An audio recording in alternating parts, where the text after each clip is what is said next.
Hai, apa kabar? Semoga kalian sehat selalu ya. Kali ini kami akan memberikan informasi tentang alat pengukur curah hujan. Sebelumnya, perkenalkan nama saya Rizka Majaya Dinitya Abai dari Prodi D4 Meteorologi, Sekolah Tinggi Meteorologi, Klimatologi, dan Geofisika. Oke, kita langsung aja ya. Kuy! Pada dasarnya, yang disebut curah hujan adalah volume air hujan dibagi dengan luas alasnya. Curah hujan menyatakan ketinggian air hujan yang terkumpul dalam tempat yang datar, tidak menguap, tidak meresap, dan tidak mengalir. Pengukuran curah hujan di negara Indonesia sangatlah penting, karena wilayah Indonesia yang berada di Khatulistiwa mayoritas mendapatkan curahan air hujan yang cukup besar sepanjang tahun. Data-data curah hujan akan sangat bermanfaat bagi berbagai bidang dan kalangan masyarakat. Oleh karena itu, alat yang digunakan untuk mengukur curah hujan harus memiliki kualitas yang bagus agar data yang dihasilkan akurat. Lalu, alat apa sih yang digunakan untuk mengukur curah hujan?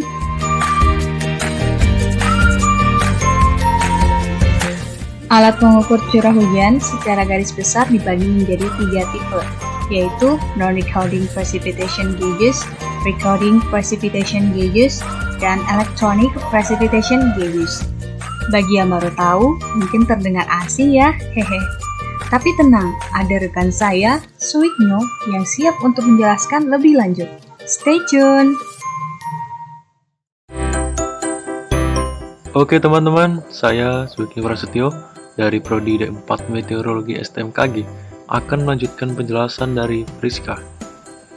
Memang benar, bagi yang masih awam, pasti akan terdengar asing mendengar nama alat tadi ya. Tapi tenang, di sini akan saya jelaskan tentang alat-alat tersebut sehingga tidak terdengar asing lagi dan lebih familiar. Seperti yang sudah disebutkan sebelumnya, alat pengukur curah hujan ada 3 tipe, yaitu Non-Recording Precipitation Gauges atau alat pengukur bukan rekaman, Recording Precipitation Gauges atau alat pengukur perekam, dan Electronic Precipitation Gauges atau alat pengukur elektronik. Non-Recording Precipitation Gauges adalah alat yang dibaca pada saat-saat tertentu untuk memperoleh data. Alat ini tidak dapat merekam atau mencatat sendiri data hasil pengukuran curah hujan. Jadi, seorang pengamat harus mengukur berapa jumlah curah hujan yang tertampung pada alat tersebut. Ada 2 jenis dari alat non-recording ini. Yang pertama, yaitu Ordinary Gauges. Ordinary Gauges adalah pengukur curah hujan yang terdiri dari kolektor yang ditempatkan di atas corong. Corong tersebut mengarah ke wadah tempat penampungan air yang disimpan di antara waktu pengamatan. Air yang tersimpan kemudian dikumpulkan dalam suatu ukuran atau dituangkan dari wadah ke dalam suatu ukuran. Yang kedua adalah Observatorium Rain Gauge, atau disebut juga ombrometer. Prinsip kerja ombrometer adalah dengan mengalirkan curahan air hujan, kemudian menampungnya pada sebuah tabung gelas ukur. Cara kerjanya adalah ketika terjadi hujan, akan ada air hujan yang masuk ke dalam corong penakar. Dari corong penakar, air hujan akan teralirkan dan terkumpul. Pada jam-jam pengamatan, jumlah air hujan akan diukur dengan cara membuka keran dan membiarkan air hujan tersebut mengalir sampai habis dan ditampung pada gelas ukur yang berukuran 25 mm. Apabila jumlah air hujan melebihi 25 mm, maka pengukuran dilakukan berulang sampai air di dalam tampungan habis. Selanjutnya, Recording Precipitation Gauges adalah alat yang dapat mencatat data secara terus-menerus sejak pemasangan sampai pergantian alat tersebut. Tipe alat ini terdiri atas 3 tipe, yaitu Weighing Recording, Tipping Bucket, dan Float. Weighing Recording Type atau tipe perekam penimbang merupakan alat penakar hujan yang menggunakan prinsip menimbang berat air hujan yang tertampung, kemudian dihubungkan dengan sebuah skala ukur yang telah ditetapkan berdasarkan pengujian dan kalibrasi. Alat ini ditemukan pada tahun 1662 oleh Christopher Wren. Pada saat itu, ia menggunakan kertas yang dibolongkan berdasarkan jumlah curah hujan yang terekam. Pada perkembangannya, alat ini kemudian dihubungkan dengan pena dan kertas pias yang berada pada silinder yang berputar untuk merekam data curah hujan yang terjadi. Flood type atau tipe mengapung. Penangkar hujan jenis Hillman termasuk dalam tipe ini. Prinsip kerja alat ini yaitu air yang masuk melalui corong akan jatuh ke dalam alat semacam timbangan, di mana satu jungkitan pada alat ini akan direspon oleh recorder sehingga akan terbentuk goresan satu anak tangga pada pias dan angka counter bertambah 1. Perubahan satu angka counter menunjukkan lukisan atau goresan satu anak tangga pada pias dan satu jungkitan pada sensor nilainya akan setara dengan 0,5 mm curah hujan. Cara kerja alat ini adalah saat terjadi hujan, air hujan yang tercurah akan masuk ke dalam corong penakar. Selanjutnya, air hujan dialirkan ke dalam silinder yang di dalamnya terdapat pelampung yang terhubung dengan pena. Ketika ada air hujan yang masuk, pelampung akan otomatis terangkat dan pena yang terhubung pada pelampung tadi akan mencatat dan membentuk grafik pada pias yang tersedia, di mana pias ini akan berputar dengan dibantu oleh jam pemutar. Pada pias terdapat dua sumbu, yaitu sumbu X yang menunjukkan waktu antara jam 07.00 hari ini sampai 07.00 esok hari, dan sumbu Y yang menunjukkan jumlah curah hujan dengan nilai 0 sampai 10 mm. Saat pias mencapai nilai 10 mm, air yang tadi tertampung dalam silinder pelampung akan dikeluarkan melalui pipa sifon atau pipa leher angsa, sehingga pelampung ikut turun dan pena kembali pada nilai 0 mm. Pena akan terus mencatat sampai hujan berhenti. Air yang dikeluarkan dari tabung pelampung kemudian tertampung dalam panci penampung, dan pada saat penggantian pias, air yang tertampung ditakar dengan garis ukur dan dicatat pada pias. Jika akan melakukan pencatatan pada hari berikutnya, maka yang harus dilakukan ialah mengganti pias tersebut. Tipping bucket type atau tipe ember tip cocok digunakan untuk akumulasi curah hujan yang berjumlah di atas 200 mm per jam atau lebih. Prinsip kerja dari alat ini cukup sederhana.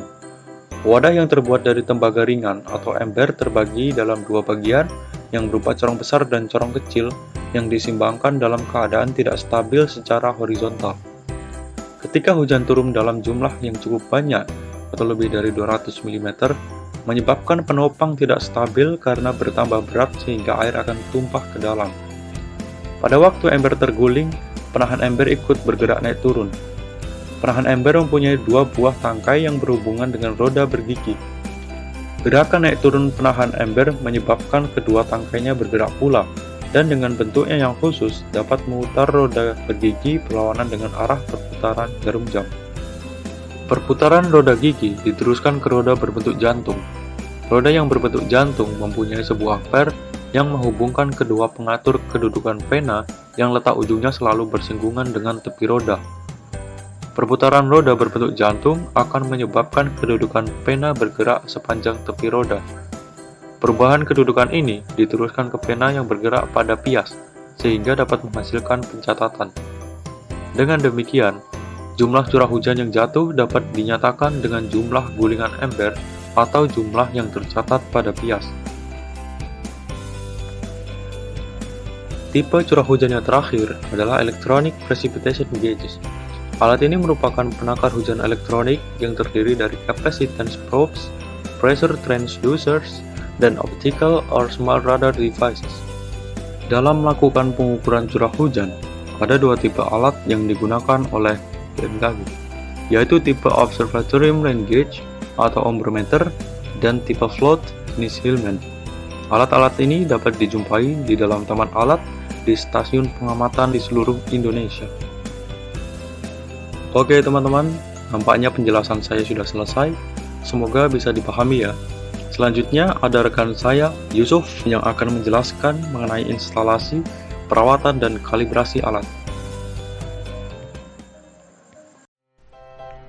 Halo teman-teman, saya Yusuf Dugi Darmawan dari Prodi D4 Meteorologi STMKG akan melanjutkan penjelasan dari Swigno. Secara umum, ada hal-hal yang perlu diperhatikan dalam pemasangan alat penakar hujan, khususnya untuk tipe ombrometer dan Hillman. Pertama, tempat terbuka, bebas dari hambatan seperti bangunan, pepohonan, dan yang lainnya. Yang kedua adalah ketinggian alat. BMKG menetapkan ketinggian alat penakar hujan adalah 120 cm di atas permukaan tanah. Yang ketiga, pelindung alat atau pagar. Bila alat dianggap perlu untuk dikelilingi pagar, maka ketinggian pagar tidak boleh melebihi tinggi alat. Yang keempat adalah fondasi alat dicat menggunakan warna putih. Yang kelima, efek angin. Untuk penahan angin harus diletakkan mengelilingi alat, namun tidak boleh terlalu dekat dan ketinggiannya tidak boleh lebih tinggi daripada alat.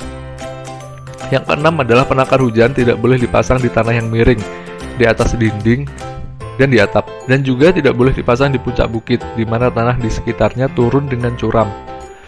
Yang ketujuh adalah permukaan corong harus rata atau datar. Yang kedelapan, untuk penakar hujan ambrometer, jarak antar alat yaitu 10 km. Lalu yang kesembilan, penakar hujan dipasang atau disekrup di atas sebuah pondasi yang terdiri dari lapisan papan, lapisan beton, dan juga lapisan batu sungai. Keakuratan data pengukuran curah hujan merupakan hal yang sangat penting. Oleh karena itu, diperlukan perawatan dan kalibrasi secara tepat untuk setiap alat tersebut. Cara pemeliharaan dan kalibrasi alat penakar hujan ombrometer adalah sebagai berikut. Penakar hujan ombrometer harus selalu dijaga tetap bersih dan dicat ulang apabila memudar. Corong harus selalu bersih, tidak tertutup oleh kotoran yang dapat menyumbatnya. Keran harus rutin diperiksa, jangan sampai bocor dan macet karena karat. Bak penampung air hujan tidak boleh bocor juga. Lalu bak penampung hujan harus dibersihkan dari endapan atau kotoran secara rutin. Rumput di sekitar penangkar hujan terpasang harus selalu dipotong pendek dan rapi. Dan yang terakhir adalah gelas ukur harus dijaga agar tidak pecah dan selalu dijaga kebersihannya. Jika alat mengalami kerusakan pada keran yang tersumbat, maka bisa dilakukan langkah-langkah berikut, yaitu oleskan minyak pelumas pada keran, buka corong penakar hujan, cek apakah ada kotoran yang menyumbat, jika ada dibersihkan. Jika masih mampet, tuangkan air secara kuat ke dalam bak penampung penakar hujan ombrometer. Jika masih mampet juga, gunakan kawat elastis untuk dimasukkan ke lubang keran sampai kotoran penyumbat itu hilang. Nah, jika penampung penakar hujan bocor, maka bisa dilakukan perbaikan sesuai prosedur berikut. Jika memungkinkan, tambal sumber kebocoran dengan menggunakan lem besi atau bahan lain. Jika tidak bisa dengan langkah di atas, tampung air hujan dengan menggunakan botol bekas air mineral. Caranya, buka corong di penakar hujan ombrometer, letakkan botol bekas air mineral di dalam bak penampung dan arahkan ujung corong tepat ke botol, agar air tertampung di botol tersebut. Selanjutnya, untuk pemeliharaan penakar hujan, tipe Hillman adalah sebagai berikut. Corong penakar hujan harus selalu dibersihkan dari benda-benda sehingga tidak tersumbat. Pena harus dijaga tetap bersih. Kalau sudah kelihatan agak kotor, supaya dicuci secara hati-hati dengan menggunakan air hangat yang dicampur deterjen setelah dilepas dari tangkainya. Pena yang sudah kurang baik karena sudah lama dipakai harus diganti dengan yang baru. Pemasangan kembali pena tidak boleh terlalu keras menekan pias karena akan mengganggu kepekaan dan ketelitian instrumen atau alat tersebut. Lalu kadang-kadang pada pias terdapat bacaan di mana pada angka 10 pena sukar atau tidak kembali ke angka 0. Hal ini dikarenakan oleh tersumbatnya atau menyempitnya lengkungan selang gelas oleh kotoran-kotoran atau lumut. Jika hal ini terjadi, gelas harus ditarik atau diangkat keluar dan dibersihkan dengan kapas dan lidi kecil sehingga selang dapat bersih kembali. Nah, itu dia penjelasan tentang pemeliharaan dan kalibrasi alat pengukur curah hujan. Semoga dapat dipahami ya. Nah, bagaimana? Menarik kan? Semoga semua materi yang kami sampaikan dapat menambah wawasan kalian tentang alat pengukur curah hujan ya. Sekian tentang alat pengukur curah hujan, terima kasih dan sampai jumpa.